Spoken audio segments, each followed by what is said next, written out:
Welcome to Bulls, Beers, and Brawls. You got Big B here with you, as always. Hope you're doing well out there, fight fans. Hey, we had BKFC Philly go down Friday, March 21st. In fact, the event just ended moments ago here, and I'm going to run down the card top to bottom now. I did miss the first couple of fights.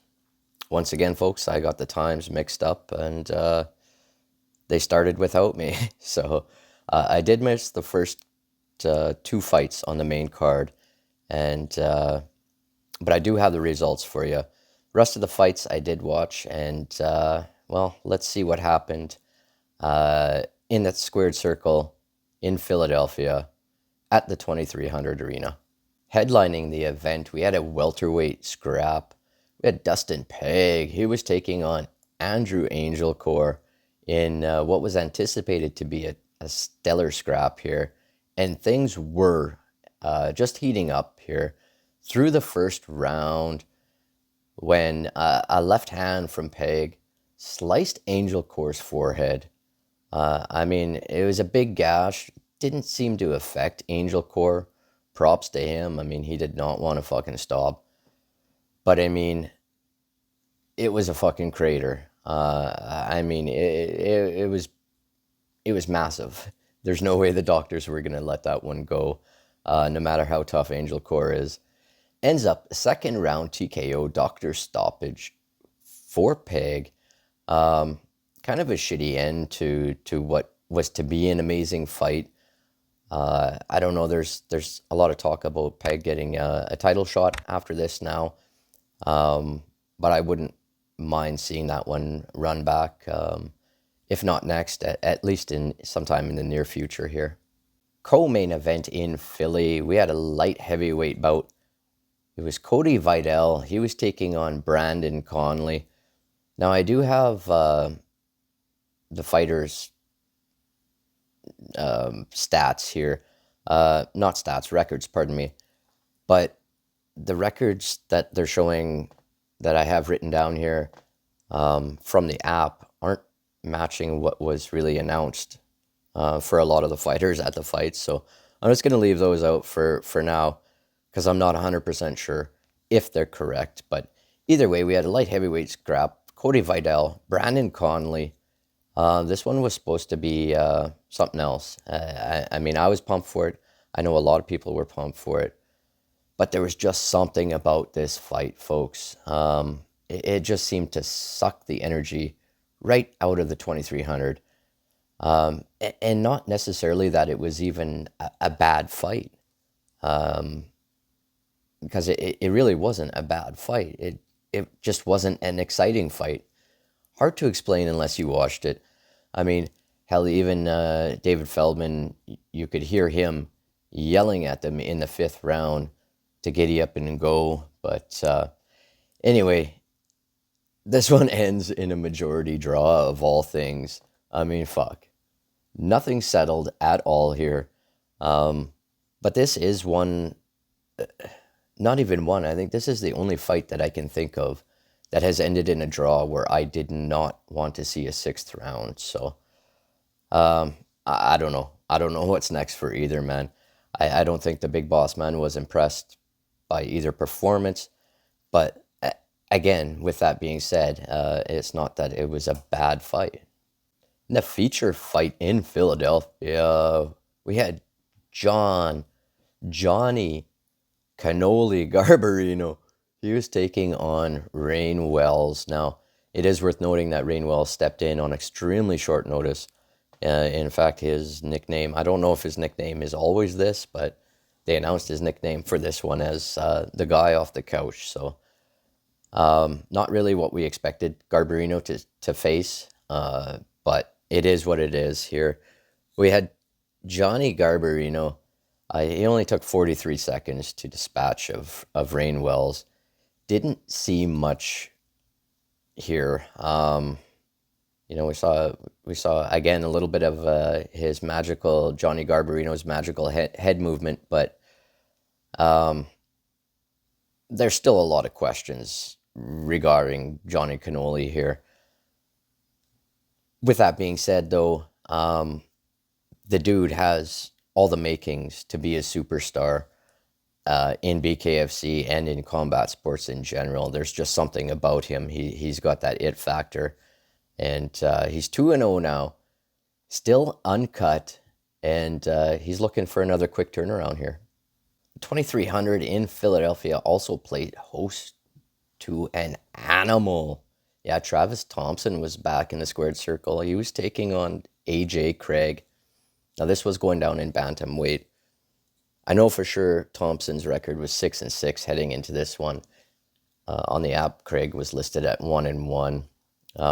What a scrap here!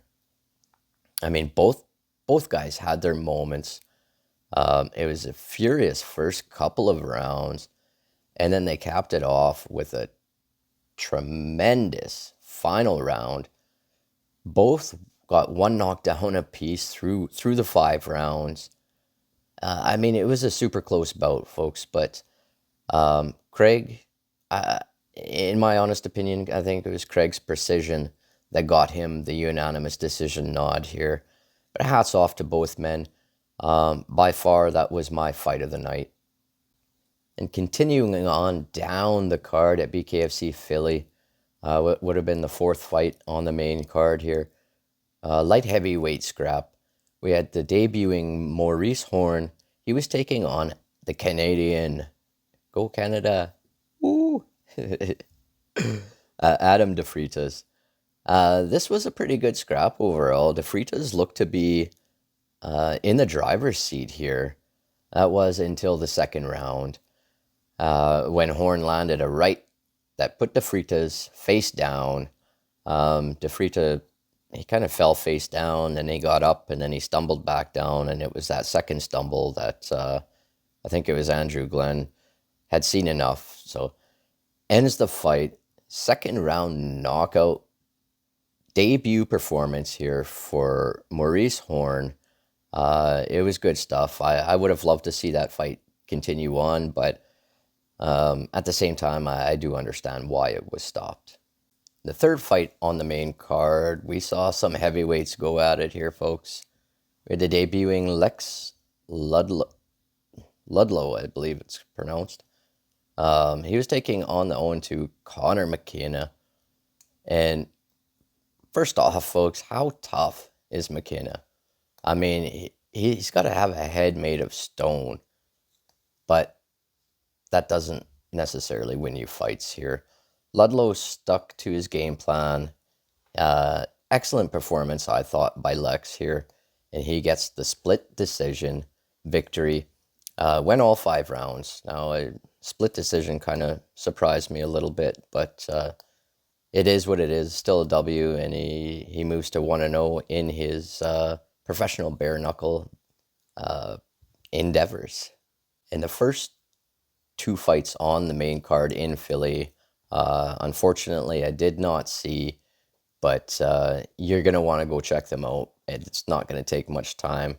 First fight of the night was Elijah Harris. He was taking on Brandon Hansvik, and Elijah Harris knocks out Hansvik in 7 seconds. So, like I said, not going to take much time to check out these highlights. Maybe one day I'll actually be able to show you a video and not get slapped with copyright shit, but today's not that day, unfortunately, folks. The second fight of the night, we had Dalvin Blair. He was taking on Justin Walters, both debuting, and this one ended even quicker, apparently. We had Dalvin Blair take out Justin Walters in just 4 seconds, so that's pretty close to that BKFC record. I mean, closing in there, especially in your debut. So it sounded like the prelims and the first couple of fights on in Philly were fairly quick, and I don't believe they even made it out of the first round. So it was only the 3rd fight when I started watching that they started going further in rounds, but that's to be expected. The higher up you go on the card, obviously, usually the more talent is there, and you don't usually see those quick knockouts like you do in the earlier fights. But With that being said, Philly Fight Night is a wrap. That's their second event in Philly in just a couple months, I believe. So they're definitely liking that they're welcome in their home state, and rightfully so. It was a decent event overall. If I had to rate it, probably 7 out of 10. The venue looked amazing. I mean, that looked like an absolute dream to be there live, because it just looked so intimate and very small, but it must have been wild to be there live. Other than that, I don't believe there was any news announced, nothing that I had seen. But we do have a ton of shit coming up starting, I believe, on Thursday. They're heading to Hollywood, the 27th. So we got Thursday, and then Saturday afternoon, I believe they're heading across the pond. You're not going to want to miss that one either. They got John O. Chip Chase. He's going for the, yeah, I don't know if it's UK belt, I believe. Something. I don't know. I'm all confused with the UK and the European belt. He's going for one of the belts anyway, and I always enjoy when John was out there slugging. So good stuff coming up from BKFC. And other than that, that's all I got. Thanks for joining me here today on Bowls, Beers, and Brawls. And until next time, everybody, take care and peace. I think the truth and fumble over the train.